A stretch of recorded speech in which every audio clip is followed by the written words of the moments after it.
Shalom, y'all. Just first off, I want to give all praise, honor, and glory to the Most High, Yahweh, Bahasham Yahushai, Bahasham Ruach Kadash. Just want to give y'all a quick lesson on dreams. So go ahead. This is the book of Job, chapter 33 and verse 14. For God speaketh once, yea, twice, yet man perceiveth not. So it says the Most High speaks to us once, yea, twice he speaks to us, right? Yet man perceiveth it not.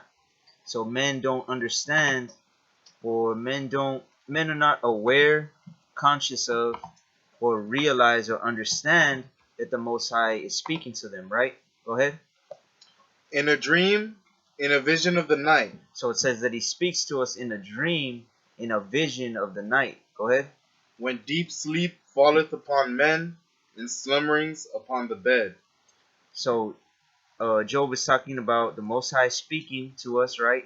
And most men, especially men that aren't spiritual or women, perceive it not, right? Speaks to us in a dream, in the vision of the night when we're sleeping. Go ahead. Then he openeth the ears of men, and sealeth their instruction. So it says he opens the ears of men, right? But it's talking about in the dream. So it's actually talking about spiritual ears, right? And he seals their instruction, sealeth their instruction. So in this context, when he says seal, what it's talking about is he's regarding something and giving us a confirmation or guarantee of something, right? So going back to this verse, it says he opens the ears of men and seals their instruction. So he's telling you that something is going to happen and giving you instructions on how to deal with it, right? Go ahead. That he may withdraw man from his purpose, and hide pride from man. So he does this so that he can withdraw us, men or women, from our purpose and hide our pride, right? Because when we're following our purpose and not the Most High's purpose, we're normally, most of the time, we're doing that out of pure pride, right? We don't want to follow the Most High because we're following our own purpose, right? So he does this. He gives us instruction, seals our instruction once, sometimes twice, sometimes more, but most people don't perceive it. When does he tell us this? A lot of times it's in a dream, right? In a dream, in a vision of the night when we're sleeping. So now we're going to go to the next verse. Go ahead. This is the book of Ecclesiastes, chapter 5 and verse 7. For in the multitude of dreams and many words there are also diverse vanities. So in the multitude or in the many dreams and many words, there are diverse vanities. Go ahead. But fear thou God. So in many dreams, there are also many vanities, right? What is a vanity? Vanity basically is something that can be a lie, can be worthless. Salakia, 1 second. So this is Strong's Concordance. So it can also mean breathly, which if you think about it, breath is like worldly, right? But it can also mean delusion. So basically a lie, something empty, so meaningless, something fraud, right? Nothing, useless, worthless, right?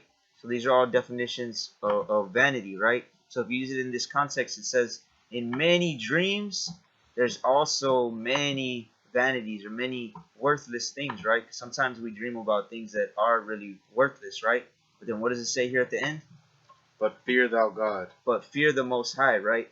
So one way that you can know that a dream, if a dream was really sent by the Most High, if it is profitable for you, if he was sealing your instructions, is if it makes you fear the Most High, right? So go ahead and read this.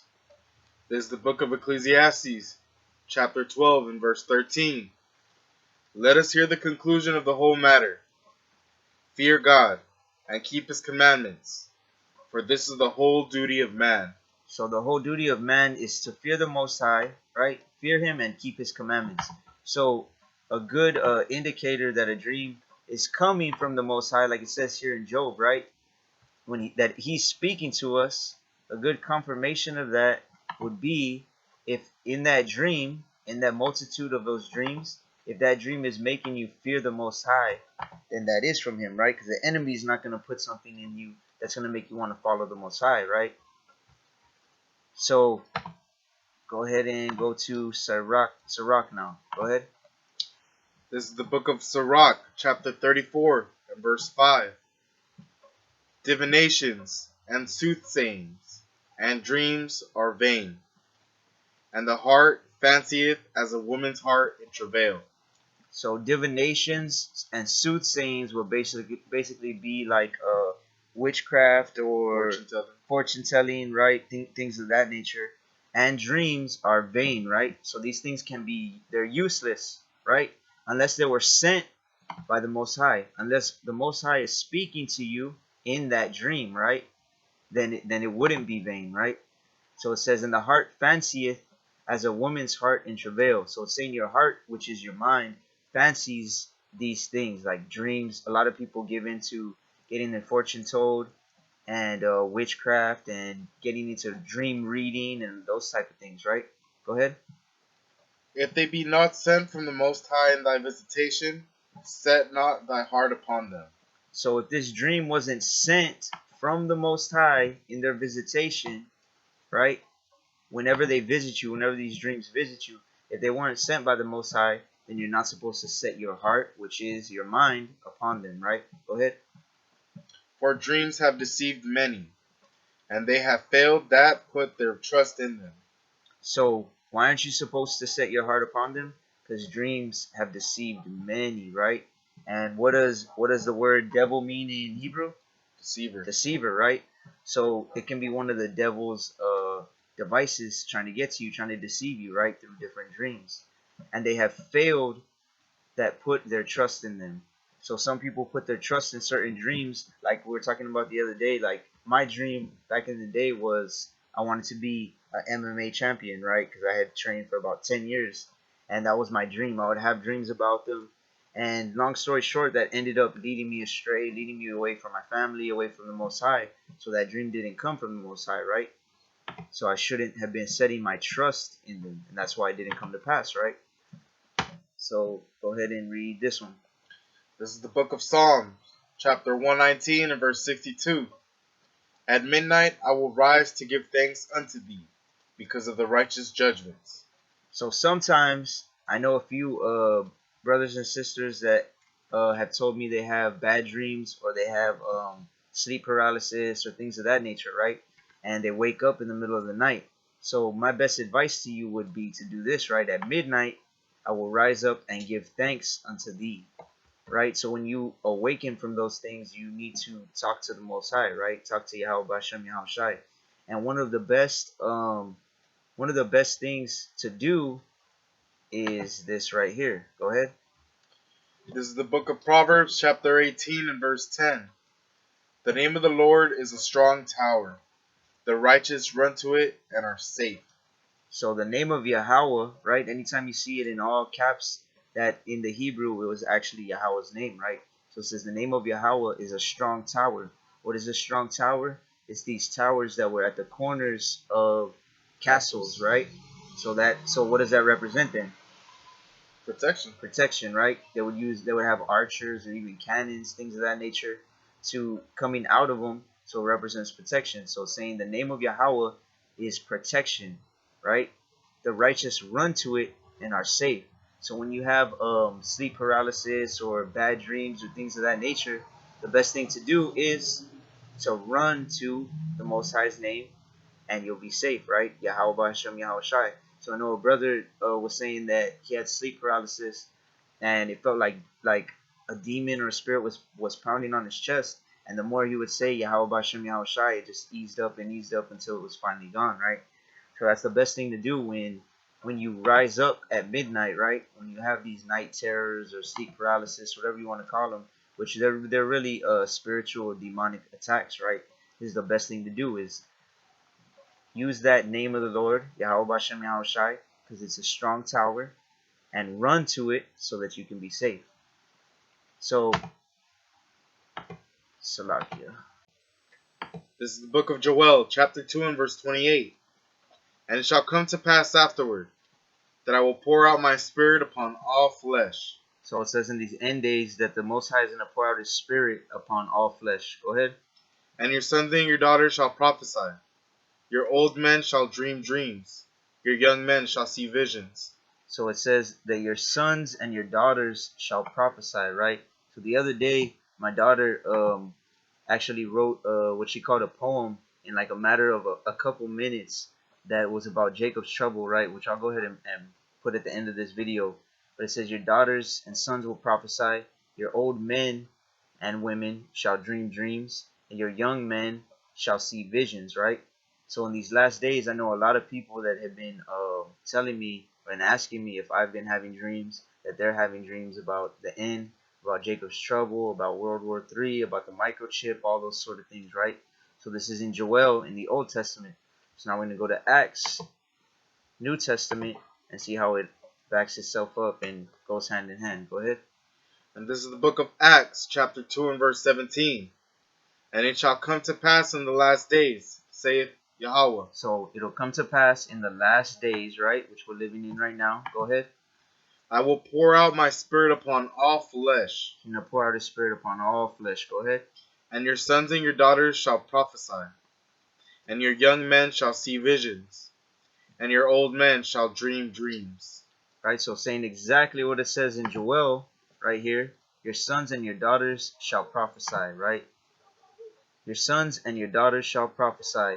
Your young men shall see visions, and your old men shall dream dreams. Going back to Joel, your old men shall dream dreams, and your young men shall see visions, right?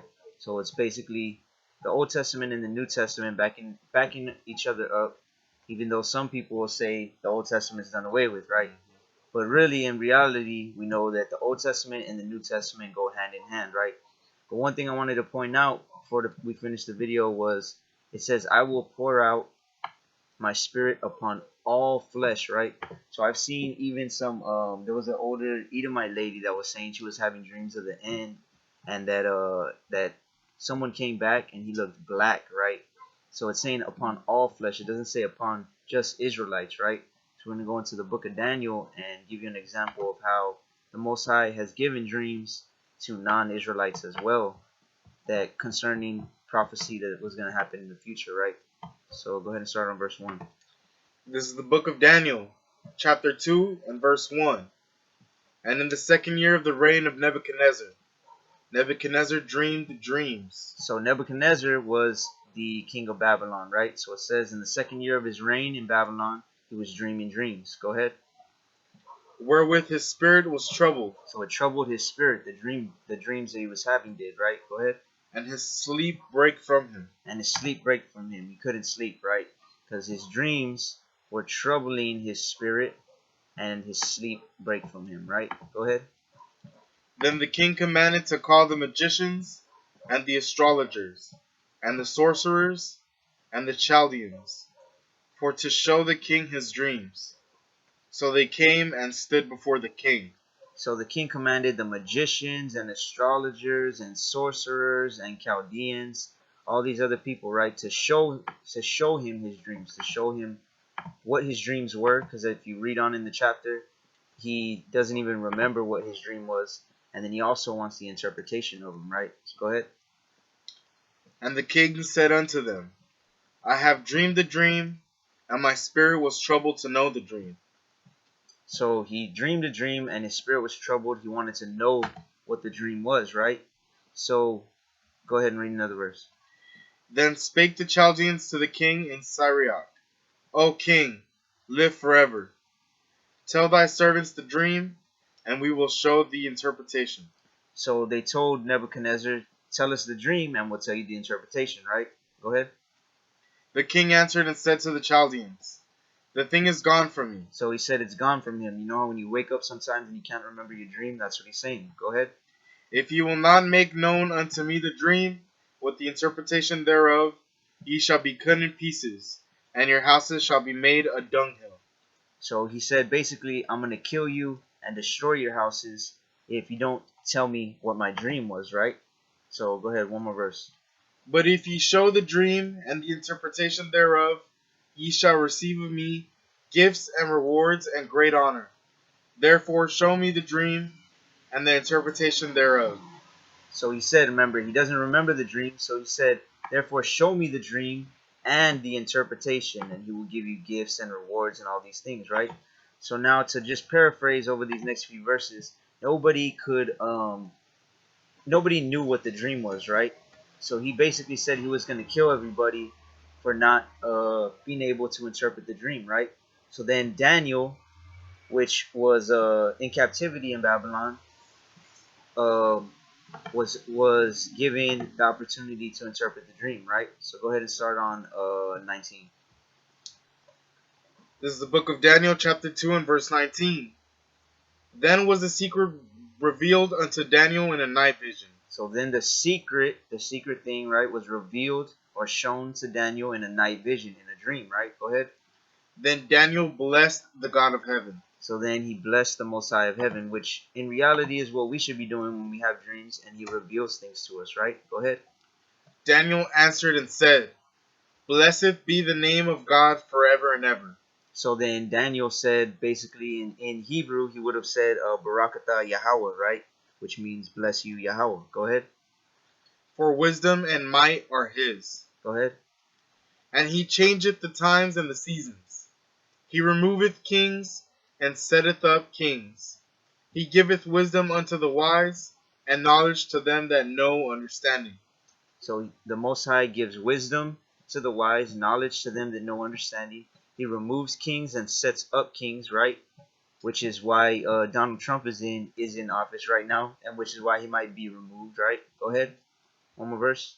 He revealeth the deep and secret things. He knoweth what is in the darkness, and the light dwelleth with him. So it says he, Yahweh, reveals the deep and secret things, right? Sometimes our dreams are really deep and they're secret to us, right? But he reveals them to us. That's the only way we'll be able to know the interpretation of them. Salakia. He knoweth what is in the darkness. So when we sleep, we're in the darkness, right? And also the interpretation of our dreams sometimes is dark. In other words, it's hard to see, right? But he knows them and he will reveal them to us sometimes. Why? Because the light dwells in him, right? So in the end, it all comes down to the Most High giving you or revealing to you, like it says here, right? Or like it said in Job 33, it's up to him to open the ears of you, the spiritual ears, and give you that instruction so that you can perceive it, right? So go ahead and finish with this verse. This is the book of Proverbs, chapter 2 and verse 6. For the Lord giveth wisdom. Out of his mouth cometh knowledge and understanding. So it says that Yahweh gives wisdom, right? Yahweh gives wisdom. So the only way we're going to get knowledge, wisdom, and understanding, wisdom, knowledge, and understanding, is if he gives us that wisdom, right? It's not up for you to decide, oh, I'm just going to get wisdom, I'm going to get knowledge and understanding. It's all up to the Most High, right? And like it says, out of his mouth cometh knowledge and understanding. So in order to actually get that wisdom, knowledge, and understanding, you got to go into what comes out of his mouth, which is what? The word, right? Salakia. So yeah, to sum it all up, go back to this first verse. The Most High speaks to us sometimes through dreams. And most people that aren't spiritual perceive it not. They don't understand it, right? He speaks to us in dreams while we're slumbering upon the bed. He opens the ears of men, our spiritual ears, and gives us instruction, right? That we may withdraw from our purpose and from our pride and follow his purpose, right? Which is why he gives us signs so that we can know what to do, what his purpose is for us, what we need to change in our lives to give us signs and warnings, right? So in the multitude of dreams are many words, and many words are diverse vanities. So we also need to keep in mind that if these dreams don't make us fear the Most High, or if they don't line up with his word, then they are vain, right? Which means they are useless, they are worthless, right? If they don't make us fear God and keep his commandments, then they are not from the Most High, right? They're from the enemy. And we shouldn't be deceived by them, and we shouldn't trust in them, because they have failed, they that put their trust in them, right? So if you wake up in the middle of the night At midnight I will rise up and give thanks unto thee, because of thy righteous judgments. So we should be, if we're waking up in the middle of the night, it may be for a reason, and we need to give thanks to the Most High, right? If you're waking up because you're having bad dreams or sleep paralysis, that sort of thing, then this is a good verse for you right here. The name of Yahweh is a strong tower. The righteous run to it and are safe. So saying the name Yahweh B'Hashem Yahweh Shai is a good thing to run to be safe in those times, right? So then in Joel 2:28 and in Acts 2:17, it says that in these last days that Yahweh is going to pour out his spirit on all flesh. And our sons and daughters are going to prophesy. People are going to see visions. And we're going to dream dreams, right? So that's this prophecy coming to pass when we have dreams about the end times. And then, like we said in Daniel, it's not always just Israelites that are given these dreams, right? It says, I'll pour out my spirit upon all flesh, right? So like King Nebuchadnezzar, the Babylonian, even had dreams, which led to us being able to prophesy all the kingdoms, which we went over not too long ago, as well. So in the end, it all comes down to this though. For Yahweh gives wisdom. So if he gives you wisdom to understand these dreams, I strongly suggest that you follow them and take heed, take the warning of them, and get out of his mouth cometh knowledge and understanding, right? Always need to be getting that knowledge, wisdom, and understanding from his mouth, which is the word, right? So with that, just want to say, all praise to the Most High, Yahweh Shem Yahweh Shai. Shalom. Shalom.